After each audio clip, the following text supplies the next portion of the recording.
প্রিয় ছাত্রছাত্রীরা, 2026 সালের মাধ্যমিক পরীক্ষার ইতিহাস বিষয়ে তোমাদের আরও একবার স্বাগত। আজ 2026-এর মাধ্যমিক পরীক্ষার ইতিহাস বিষয়ে যে ধরনের প্রশ্নগুলো সাধারণত প্রতি বছরই এসে থাকে, সেই রকম কিছু গুরুত্বপূর্ণ প্রশ্ন নিয়ে আমি আজকে আলোচনা করছি, আলোকপাত করছি। আজকের আলোচনার মূল বিষয় হচ্ছে উপজাতি বিদ্রোহ। ইংরেজ শাসনকালে আমাদের দেশে অর্থাৎ ভারতবর্ষে বিভিন্ন কারণে নানান উপজাতি বিদ্রোহ হয়েছিল। সেই বিদ্রোহগুলো কি কি কারণে হয়েছিল, কোন সময় হয়েছিল, কোন কোন জায়গায় সম্প্রসারিত হয়েছিল এবং এই বিদ্রোহের নেতৃত্ব কারা দিয়েছিলেন, এটাই আজকের আলোচনার বিষয়। ইংরেজ শাসনকালে এবং জমিদারদের শাসনকালে যে সমস্ত উপজাতি বিদ্রোহ হয়েছিল তার প্রথমে আমরা উল্লেখ করতে পারি চুয়াড় বিদ্রোহ। বোর্ডে লেখা রয়েছে চুয়াড় বিদ্রোহ, রংপুর বিদ্রোহ, ভিল বিদ্রোহ, কোল বিদ্রোহ, ওইদিকে সাঁওতাল বিদ্রোহ, মুন্ডা বিদ্রোহ, সন্ন্যাসী ফকর বিদ্রোহ এবং পাগলাপন্থী বিদ্রোহ। আমরা পরপর সেগুলো আলোচনা করব। এই যে এতগুলো উপজাতি বিদ্রোহ, প্রথমেই জেনে নেব এই উপজাতি বিদ্রোহগুলো কি কারণে হয়েছিল। এর কিছু কমন কারণ আছে যেগুলো একটু পড়াশোনা করলে যে কোনো বিদ্রোহ আসলে তোমরা লিখতে পারবে। এর মূল কারণগুলোর মধ্যে রয়েছে যে উপজাতি যারা সাধারণত বনে জঙ্গলে বসবাস করতে একটা বিশেষ অঞ্চলে, সেই জায়গা পরিষ্কার করে তারা যখন বসবাস শুরু করে, ইংরেজ সরকার বা জমিদার তাদের উপরে খাজনা নির্ধারণ করে, খাজনা না দিলে তাদের উপরে বিভিন্নভাবে অত্যাচার করে, বেগার শ্রম দেয় ইত্যাদি। এবং ইংরেজ শাসনে এবং জমিদারদের শোষণে এই উপজাতিরা বিভিন্নভাবে অত্যাচারিত হতো, বিভিন্নভাবে শোষিত হতো এবং মহাজনদের দ্বারা এই শোষণটা আরও চূড়ান্ত পর্যায়ে পৌঁছেছিল ইত্যাদি নানান কারণে উপজাতিরা বিদ্রোহ করেছিল। যে সমস্ত বিদ্রোহ আজকে আলোচনা করবো তার প্রথমেই বলবো, 1 নম্বরে রয়েছে চুয়াড় বিদ্রোহ। এই চুয়াড় বিদ্রোহ হয়েছিল 1798 থেকে 1799 সালে চূড়ান্ত পর্যায়ে, কিন্তু তারও আগে 1768 থেকে 1776 সালে চুয়াড় বিদ্রোহের প্রথম সূত্রপাত হয়, কিন্তু তখন খুব বেশি পরিমাণে হয়নি। চূড়ান্তটা হয়েছিল 1798 থেকে 1799।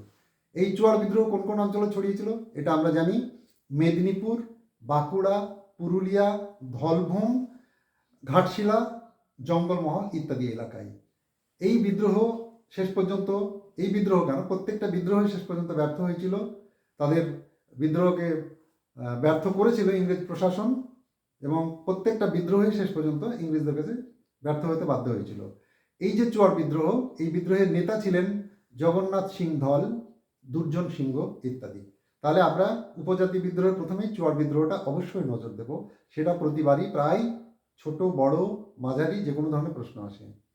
দ্বিতীয় আমরা বলবো রংপুর বিদ্রোহ। রংপুর বিদ্রোহ হয়েছিল 1783 খ্রিস্টাব্দে। আমরা জানি রংপুর বিদ্রোহের ইজারাদার দেবী সিংহের বিরুদ্ধে বিদ্রোহ হয়েছিল। এই বিদ্রোহ চূড়ান্ত পর্যায়ে পৌঁছেছিল এবং এর নেতা ছিলেন নুরুল উদ্দিন ও দয়ারাম শীল। এই দুজনের নেতৃত্বে এই বিদ্রোহ হয়েছিল। এছাড়াও ছিলেন ধীরাজ রঞ্জন। এরা চেষ্টা করলেও শেষ পর্যন্ত রংপুর বিদ্রোহ ইংরেজরা দমন করেছিল। 3 নম্বরে আমরা বলতে পারি ভিল বিদ্রোহ। এর আর একটা উপজাতি ভিল বিদ্রোহ। এই ভিল বিদ্রোহ হয়েছিল 1819 খ্রিস্টাব্দে মধ্য পশ্চিম ভারতে। এর নেতা ছিলেন চিল নায়েক, শিবরাম প্রমুখ। এই ভিলরাও নানান কারণে ইংরেজদের বিরুদ্ধে বিদ্রোহী হয়েছিল এবং শেষ পর্যন্ত ইংরেজরা হিংসার আশ্রয় নিয়ে এই ভিল বিদ্রোহকে দমন করেছিল। যারা বিদ্রোহের নেতা তাদেরকে চূড়ান্ত শাস্তি দিয়েছিল। নেতার নাম আগেই বললাম, একজনের নাম চিল নায়েক, অন্যজনের নাম শিবরাম। এরপরে আমরা চলে যাব আরেকটি উল্লেখযোগ্য উপজাতি বিদ্রোহ, যার নাম কোল বিদ্রোহ। কোল বিদ্রোহ হয়েছিল 1831 থেকে 1832 খ্রিস্টাব্দে। এটা মূলত রাঁচি, সিংভূম, মানভূম, ছোটনাগপুর এবং বিহারের বিস্তীর্ণ অঞ্চলে ছড়িয়েছিল। এই কোল বিদ্রোহের নেতা যারা ছিলেন আমরা ইতিমধ্যেই ইতিহাসে বারে বারে নাম উল্লেখ করি এবং আমরা জেনেওছি। তারা ছিলেন বুদ্ধ ভগত, জোয়া ভগত, ঝিন্দরাই মানকি, সইমুন্ডা, সিংরাই প্রমুখ। এই কোল বিদ্রোহ 1831 থেকে 1832 খ্রিস্টাব্দে হওয়ার পর এদেরকেও ইংরেজ সরকার বিভিন্ন দমনমূলক আইন জারি করে এবং ব্যবস্থা নিয়ে কোল বিদ্রোহ ব্যর্থ করেছিল। কোল বিদ্রোহের পর খুব বড় ধরনের একটা বিদ্রোহের নাম হচ্ছে সাঁওতাল বিদ্রোহ। এটা প্রতি বছরই ছোট বড় মাঝারি গুরুত্বপূর্ণ প্রশ্ন অবশ্যই কিছু না কিছু আসে। সেই কোল বিদ্রোহ পর সাঁওতাল বিদ্রোহ, এটা হয়েছিল 1855 থেকে 1856 খ্রিস্টাব্দে। কোন কোন জায়গায় ছড়িয়েছিল এই বিদ্রোহ? রাজমহল পার্বত্য অঞ্চল, মুর্শিদাবাদ জেলার একাংশ, ভাগনাডিহি ইত্যাদি এলাকায়। এখানে সাঁওতালরা বিপুল পরিমাণে যোগদান করে অন্তত 10,000 বা তারও বেশি সাঁওতাল একত্রিত হয়ে এই বিদ্রোহ করেছিলেন। সাঁওতাল বিদ্রোহের নেতা ছিলেন সিধু সাঁওতাল, কানু সাঁওতাল ইত্যাদি। ফলে আমরা এই বিদ্রোহগুলোকে খুব ভালো করে পড়ব মাধ্যমিকের জন্য। এরপরে আমরা চলে যাব মুন্ডা বিদ্রোহ, যে বিদ্রোহটা হয়েছিল 1899 থেকে 1900 খ্রিস্টাব্দে। এই বিদ্রোহে ছড়িয়েছিল বিহারের ছোটনাগপুর এবং তার পার্শ্ববর্তী অঞ্চল সমূহে। এই মুন্ডা বিদ্রোহকে উল গুলান বা ভয়ঙ্কর বিশৃঙ্খলা নামেও অভিহিত করা হয় বা ইতিহাসে অভিহিত করা হয়েছে। উল গুলান বা ভয়ঙ্কর বিশৃঙ্খলা। এই মুন্ডা বিদ্রোহের প্রথম শুরু হয়েছিল 1895 খ্রিস্টাব্দে। পরবর্তীকালে মানে কয়েক বছর পরই 1899 থেকে 1900 খ্রিস্টাব্দ পর্যন্ত এই বিদ্রোহ চূড়ান্ত আকার ধারণ করে। মুন্ডা বিদ্রোহের মূল নেতা ছিলেন বিরসা মুন্ডা। তার নেতৃত্বে ইংরেজদের বিরুদ্ধে ব্যাপক লড়াই চালানো সত্ত্বেও, বিরাট লড়ানো চালানো সত্ত্বেও বিদ্রোহ শেষ পর্যন্ত ব্যর্থ হয়েছিল। এরপরে আমরা দেখব সন্ন্যাসী ফকির বিদ্রোহ। এটা 1763 থেকে 1800 খ্রিস্টাব্দের মধ্যে হয়েছিল সন্ন্যাসী ফকির বিদ্রোহ। এটা মূলত মালদা জেলা, দিনাজপুর, এখন যে দিনাজপুরে আমরা আছি দক্ষিণ দিনাজপুর, এই দক্ষিণ দিনাজপুর আগে দিনাজপুর জেলা মানে স্বাধীনতা পূর্বকালে দিনাজপুর জেলার অংশ ছিল। এই দিনাজপুর জেলাতেও সন্ন্যাসী ফকির বিদ্রোহ ছড়িয়েছিল। এছাড়া ময়মনসিংহ, ফরিদপুর, বগুড়া, রংপুর ইত্যাদি এলাকায় এই সন্ন্যাসী এবং ফকির বিদ্রোহ সম্প্রসারিত হয়েছিল। এই বিদ্রোহের নেতৃবৃন্দ কারা ছিলেন? নেতৃবৃন্দের নাম হিসেবে আমরা পাই ভবানী পাঠক, দেবী চৌধুরানী, রামানন্দ গোসাই, মজনু শাহ, চিরাগ আলী, মুসা শাহ, পুরু মোহাম্মদ প্রমুখ। এই সন্ন্যাসী ফকির বিদ্রোহ দীর্ঘদিন চলার পর মানে 1763 থেকে 1800 খ্রিস্টাব্দ দীর্ঘ সময় চলার পরে ইংরেজদের দমন পীড়নের কাছে এই বিদ্রোহ ব্যর্থ হতে বাধ্য হয়েছিল। এই বিদ্রোহের পতন ঘটেছিল। সবশেষে বলবো পাগলাপন্থী বিদ্রোহ 1825 থেকে 1827 খ্রিস্টাব্দের মধ্যে। এই বিদ্রোহ দেখা দিয়েছিল ময়মনসিংহ জেলার শেরপুর অঞ্চলে। যে ময়মনসিংহ এখন বাংলাদেশের অন্তর্ভুক্ত, সেই ময়মনসিংহ জেলার শেরপুর অঞ্চলে আদিবাসী গারো সম্প্রদায় অর্থাৎ উপজাতি সম্প্রদায়, এরা এই পাগলাপন্থী বিদ্রোহকে সশস্ত্র বিদ্রোহ হিসাবে দেখেছিল এবং সেইভাবে তারা অংশ নিয়েছিল সশস্ত্র বিদ্রোহে। এই গারোরা অংশ নেওয়ার পর এই বিদ্রোহে নেতৃত্ব দেন ফকির করম শাহ এবং তার পুত্র টিপু শাহ। বিপুল বিক্রমে বিদ্রোহ করা সত্ত্বেও শেষ পর্যন্ত ইংরেজদের কাছে এই বিদ্রোহের নতি স্বীকার করতে বাধ্য হয় এবং এই বিদ্রোহ ব্যর্থ হয়।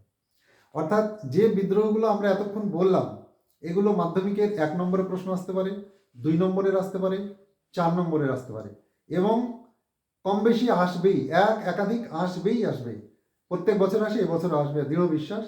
তাই আমরা চুয়াড় বিদ্রোহ, রংপুর বিদ্রোহ, ভিল বিদ্রোহ, কোল বিদ্রোহ, সাঁওতাল বিদ্রোহ, মুন্ডা বিদ্রোহ, সন্ন্যাসী ফকির বিদ্রোহ এবং পাগলাপন্থী বিদ্রোহ সম্পর্কে সংক্ষেপে জেনে যাব এবং তার মূলত কি কারণে হয়েছিল, কারণটা কমন। আরেকবার বলি, এদের অঞ্চলে যে অঞ্চলে বসবাস করত উপজাতিরা, তাদের উপরে নতুন করে কর ধার্য করে। তারা করের সঙ্গে অভ্যস্ত ছিল না, খাজনার সঙ্গে অভ্যস্ত ছিল না। সেটা কর ধার্য করে এবং জোর করে তাদের উপর আদায় করে, না দিলে তাদের উপর বিভিন্ন রকম অত্যাচার করা হতো। এইটা একটা কারণ। দ্বিতীয়ত হচ্ছে এদের উপরে জমিদারদের বিভিন্ন রকম শাসন শোষণ ছিল, সর্বোপরি মহাজনদের শোষণ ছিল। একদিকে ইংরেজ, একদিকে জমিদার, একদিকে মহাজন। এই 3 দিকের অত্যাচারে, 3 দিকের অন্যায়ের বিরুদ্ধে এরা রুখে দাঁড়িয়েছিল, বিদ্রোহ করেছিল। যদিও প্রত্যেকটা বিদ্রোহই শেষ পর্যন্ত ইংরেজের কাছে পরাজিত হতে বাধ্য হয়েছিল বা বিদ্রোহ ব্যর্থ হয়েছিল।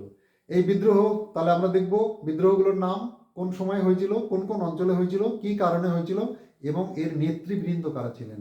এই বিষয়গুলো যদি আমরা একটু ঠিক মতো দেখে যাই, আশা করছি আগামী 6 ফেব্রুয়ারি মাধ্যমিকে ইতিহাস পরীক্ষা রয়েছে। এই 6 ফেব্রুয়ারি ইতিহাস পরীক্ষা তোমরা খুব ভালো দেবে এবং অন্যান্য যে সমস্ত প্রশ্ন আগের দিনই আলোচনা করেছি, মাল্টিপল চয়েস কোশ্চেন, তারপরে 1 নম্বরের ছোট প্রশ্ন শর্ট কোশ্চেন, সেখানে নানান ভাগ আছে। 2 নম্বরের 11টি কোশ্চেন, তারও নানান ভাগ আছে, বিভিন্ন ধরনের হয়ে থাকে। আর তারপরে 4 নম্বরের প্রশ্ন, 8 নম্বর প্রশ্ন, এই সব মিলিয়ে 90 নম্বরের লিখিত প্রশ্ন হবে। তোমরা মনোযোগ দিয়ে করবে। এই যে আজকে যেগুলো বললাম এগুলো কমন ব্যাপার, প্রত্যেকটা ক্ষেত্রে দেখবে কম বেশি একই ধরনের কারণ জড়িয়ে আছে। শুধু তোমাদের জানতে হবে বিদ্রোহগুলোর নাম, কোন সময় হয়েছিল, কোন অঞ্চলে ছড়িয়েছিল এবং এর নেতৃবৃন্দ কারা ছিলেন। তাহলেই যে ধরনের প্রশ্ন আসুক না কেন, আমার ধারণা তোমরা খুব ভালো উত্তর দিতে পারবে। এবং 2026 সালের ইতিহাস পরীক্ষা, যেটা নিয়ে কোনো কোনো ছাত্রছাত্রীর অনেকটা ভয় থাকে, ভীতি থাকে, সেটা থাকবে না এবং তোমাদের খুব ভালো রেজাল্ট হবে। আশা করি তোমরা এই বিষয়টি নজর করে আগামী 6 ফেব্রুয়ারি মাধ্যমিকের ইতিহাস পরীক্ষা দিতে যাবে। সকলকে ধন্যবাদ, শুভেচ্ছা রইল।